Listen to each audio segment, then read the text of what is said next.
Rodrik Vale had stood guard at Buckingham Palace for over a decade. He'd faced down rowdy tourists, sudden protests, even the occasional drunk who thought poking a queen's guard was a good idea. Through it all, he never flinched. Not once.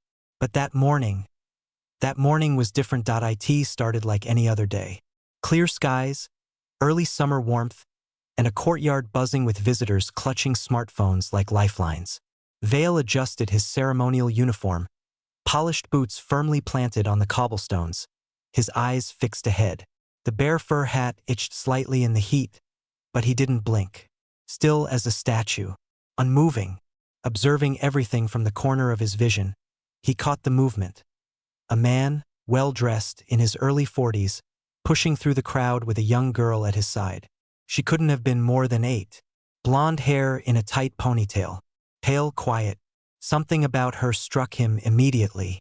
She didn't act like the other kids who were giggling and pointing. No laughter. No curiosity. Just stillness. Almost like she was trying to disappear into herself. The man rested a firm hand on her shoulder. Not gentle, not guiding. Controlling. Vale knew the difference. A tourist next to them leaned down with a smile. "Are you excited to see the guards, sweetheart?" The man answered before she could. "She's shy around strangers, aren't you, Sophie?" The girl nodded, but not right away. Vale noticed the delay. Subtle but unmistakable to someone who had trained to read danger in the smallest gesture. That was the first red flag. The little girl wore long sleeves. In June, tourists all around them were sweating in tank tops and shorts, yet she was covered neck to wrist. Her sleeves shifted slightly when the man lifted her to see over the crowd, and that's when Vale saw it. A deep purple bruise, half hidden, wrapping around her tiny wrist, shaped like fingers, big fingers. His jaw clenched behind his stoic mask that he wasn't just a ceremonial guard. Before Buckingham, before all this pageantry, Rodrik Vale had done 2 tours in Afghanistan. He'd seen what real fear looked like on soldiers, on civilians, on children. This girl had that same look in her eyes. Controlled, calculating, hyper-aware. And the man, too smooth. His words were rehearsed. He smiled when people looked, but Vale caught something else when no one was watching. A flash of tension in the jaw. The way his grip tightened when the girl turned her head the wrong way. How his eyes scanned for security cameras, always repositioning, always calculating his blind spots. And then it happened. The girl looked up. Her eyes locked with Vale's, just for a second. And in that second, she raised her hand and brushed her hair back with what seemed like a casual motion. Except it wasn't. Her hand formed a fist, opened, then pressed into her opposite palm. Vale's heart skipped a beat. That was no random movement. That was the universal distress signal. The one taught in schools and used by kids who can't speak out loud. A silent scream for help. He didn't move. Not yet. Protocol said he couldn't. Not without cause. Not without confirmation. But inside, the soldier in him was already moving. Already weighing the odds. And that's when the man noticed. He saw Vale looking at her. And just like that, his smile vanished. He leaned down to the girl's ear. Whispered something sharp. Her shoulders shrank even further, as if she were trying to fold herself out of existence. And Vale. He remembered his daughters, Emma and Charlotte, their laughter, their freedom, their trust in the world. This girl had none of that. She was surviving. Something deep inside him stirred. Something instinctive, primal. The kind of thing that doesn't ask for permission from rules or uniforms. But protocol was protocol. And he'd already seen the camera on the archway swing in his direction. Still, his gut told him, if he didn't act soon, that child might vanish forever. Would you have noticed that hand signal? Would you risk everything, your position, your reputation, on a single silent cry for help? Let us know in the comments what you would have done in Vale's place. And if this story is already pulling you in, hit the like button and subscribe for more stories that show the human side behind the uniform. You never know when someone might need you to look twice. Vale didn't blink. He couldn't. But behind the rigid stillness of his uniform, every nerve in his body was screaming. He watched as the man turned the girl away from the crowd, subtly shifting her to a blind spot between 2 columns. just out of the security camera's fixed field. That wasn't an accident. No way. His hand never left her shoulder. And when he wasn't being watched, those fingers didn't rest. They dug. Vale noticed the girl wince every time the grip shifted. It was the kind of flinch you couldn't fake. The kind born from repetition, from fear, from knowing what would come later if she dared to pull away. Still, she said nothing. Not a sound. That silence. It haunted him. He'd seen it before, in dusty villages on the other side of the world. Children who didn't cry because crying got them punished. Children who stayed quiet because they'd learned that survival meant being invisible. And that's exactly what she was trying to be now. Invisible. The tourists around them were snapping pictures, giggling, live-streaming the palace to friends back home. The changing of the guard was minutes away. Red tunics, polished boots, shiny helmets. It was all part of the performance. But to Vale, none of that mattered anymore. He was locked onto a different stage. One playing out just 20 feet away. The girl, Sophie. The man had called her again, stood too still. Her posture was too measured. Not the fidgety energy of a child seeing royalty for the first time. She watched people, not with curiosity, with calculation. Every laugh, every camera flash, every shift of a stranger nearby made her tense just a little more. Vale's throat tightened. This wasn't strict parenting. This wasn't shyness. This was trauma. Then came the second clue. A woman in her 60s, white hair, flowery scarf, sharp eyes, walked past them slowly, clutching a bag of sweets. "First time seeing the guards, love?" she asked the girl gently. The man was faster than her breath. "She's shy," he repeated, voice still polite but now tinged with an edge. "Right, Sophie?" Again the girl nodded. Late, just slightly delayed.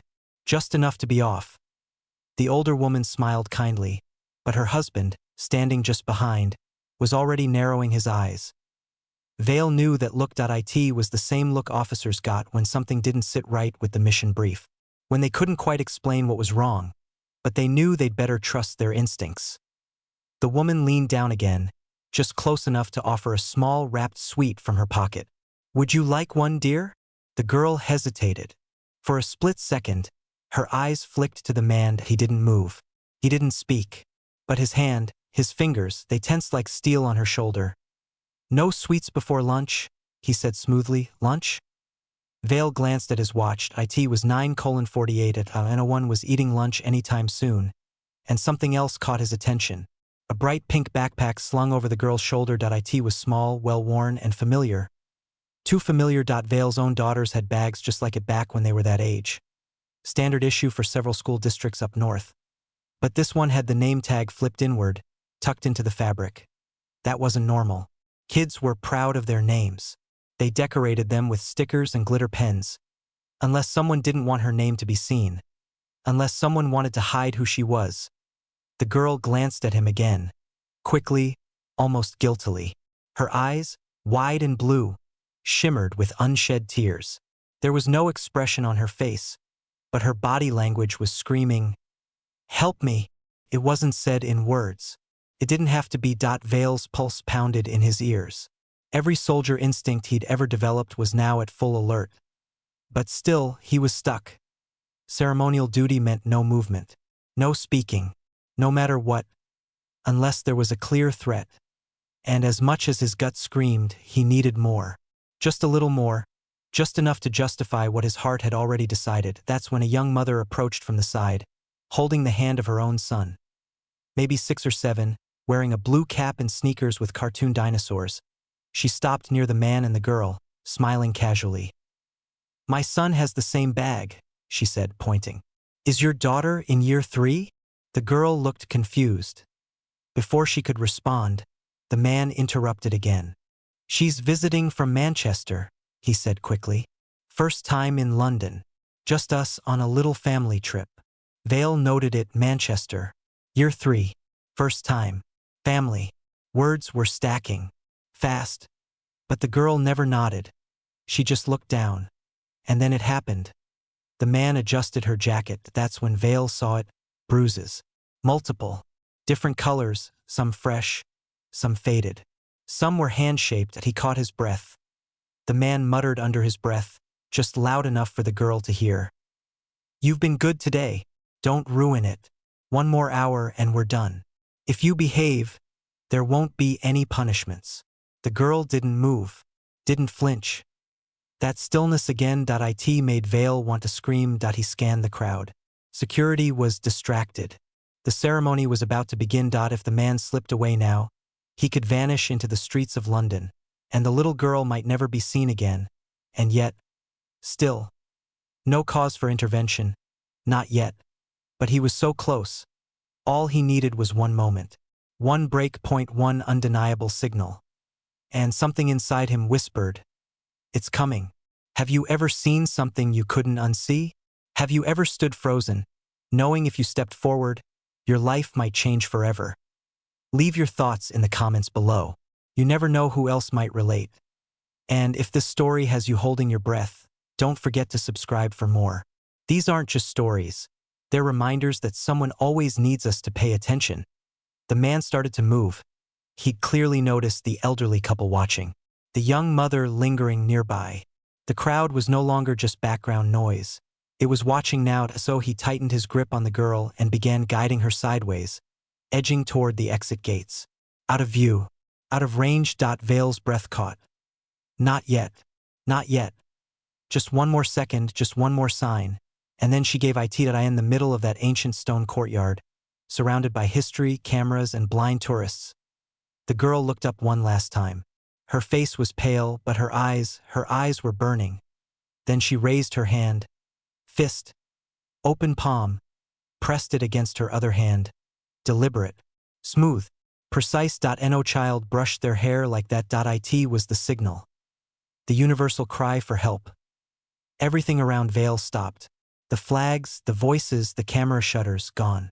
Just wind in his ears and the thudding of his own pulse. The soldier in him surged forward, unchained. This was the moment. In a flash, the man caught her motion, his smile vanished. "What the hell do you think you're doing?" He hissed, voice no longer sweet, and he grabbed her wrist hard. Her gasp was small but sharp, too loud for Vale to ignore. He broke. Boots cracked against the stone. Shoulders squared, rifle still on his shoulder. Vale stepped forward, out of formation. Gasps rippled through the courtyard. Tourists turned. Phones raised. A Queen's Guard had moved. Vale didn't yell. He didn't need to. His voice cut through the morning air like a blade. "Sir, step away from the child." The man froze. People stopped breathing. You could hear the rustle of a flag in the breeze. "I'm sorry," the man replied, feigning confusion. "She's my niece. We're just leaving." "Release her arm," Vale ordered, taking another step forward. Now, the little girl, Sophie, Lily, whoever she truly was, stood completely still, frozen between the two men. The man tried to laugh. "This is absurd. I'll have your post for this. You're assaulting a private citizen in front of tourists." Vale said nothing. He took another step. She gave the universal distress signal. He stated, loudly and clearly for all nearby to hear, "Under International Child Safety Protocol, I am authorized to intervene." Palace security stirred behind the crowd. The noise level shifted, less tourist chatter now. More tension, concern, fear. A woman gasped. "He did grab her," she said. "I saw bruises."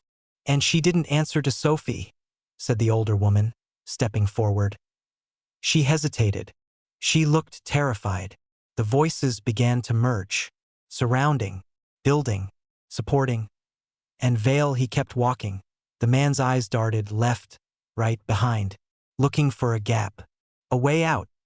"You're making a mistake," he snarled, this time to Vale directly. "Do you know who I am?"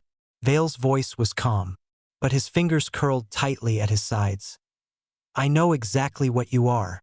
He knelt, breaking the final ceremonial barrier between soldier and civilian, and addressed the girl softly.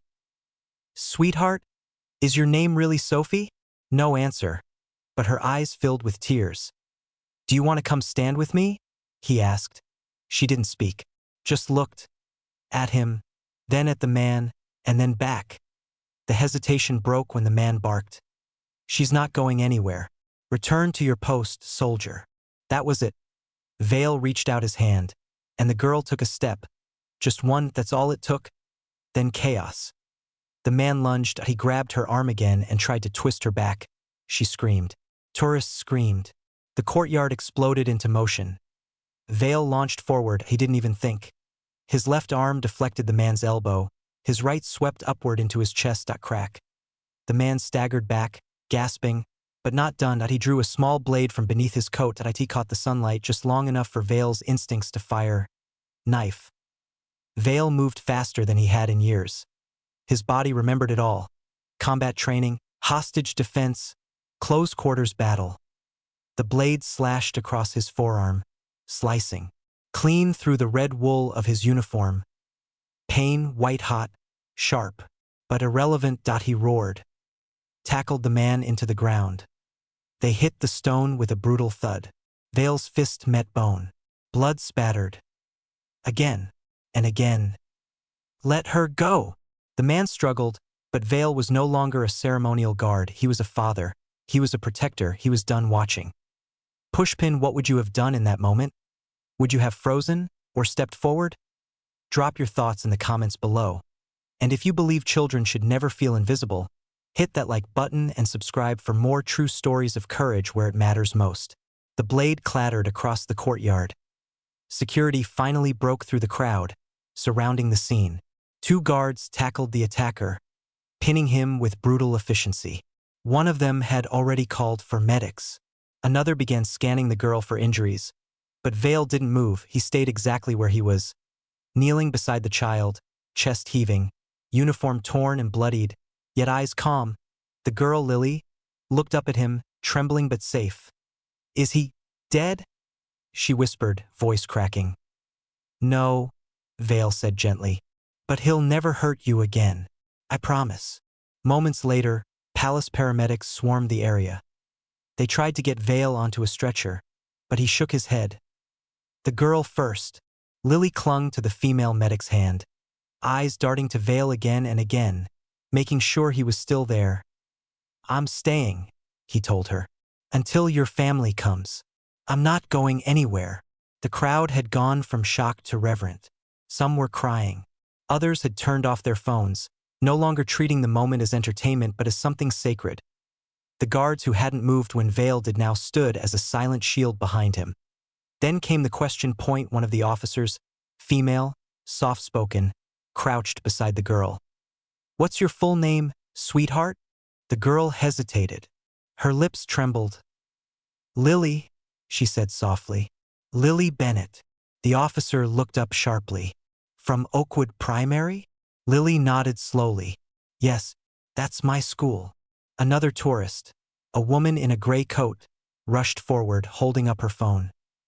"I saw her face this morning. On the news.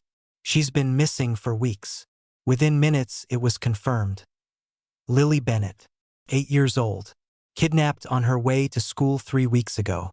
Believed to have been taken by a man using forged credentials. Suspect had multiple aliases, international ties, and a disturbing history. And now he was lying handcuffed on the ground, face bloodied, surrounded by armed guards, caught red-handed. Because one man had paid attention. By late afternoon, Lily's parents arrived. Flown in by emergency chopper, escorted directly through security. When Lily saw them, she burst into sobs. Real sobs, not fear. Relief. "Mommy, Daddy." Her mother dropped to her knees and pulled her in. Her father wrapped them both in his arms, shaking silently. "We never stopped looking." Her mom whispered again and again. "Not for a second.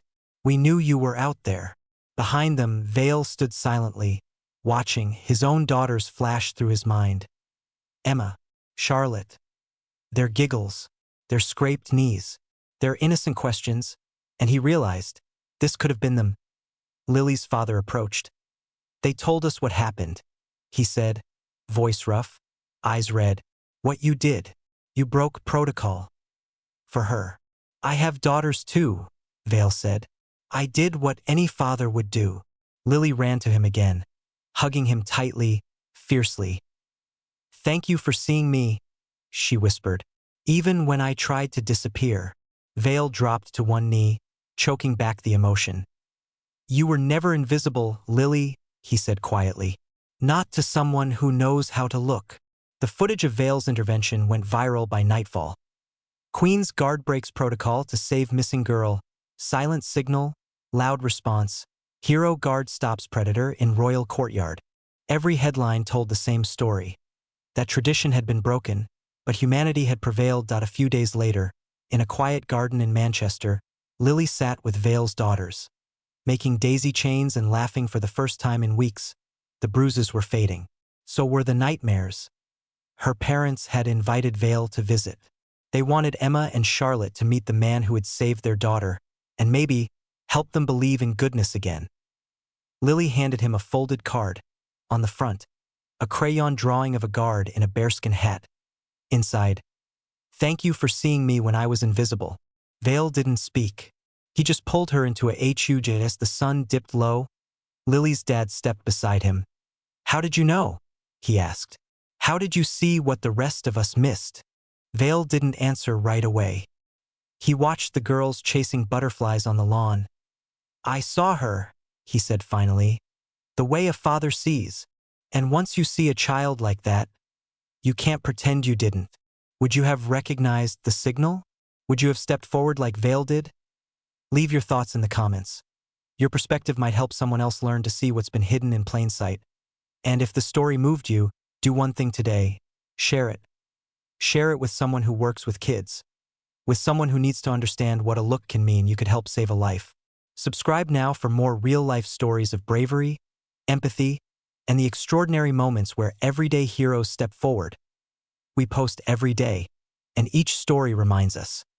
Not all battles are fought with weapons. Some are won with attention. 3 weeks had passed since the day Vale broke formation. His name had become a quiet legend, not just among the royal regiment, but in homes, in schools, in late-night living rooms where parents whispered, "What if that had been my child?" But he hadn't done it for attention. He did it because something inside him refused to look away. He was called to the palace that Monday morning. Dress uniform pressed, boots gleaming, the wound on his forearm healing cleanly beneath a new bandage. He stood tall, but quietly unsure of what came next. Major Lawrence sat behind a heavy desk, lined with centuries of protocol and history. Photos of past guards filled the walls.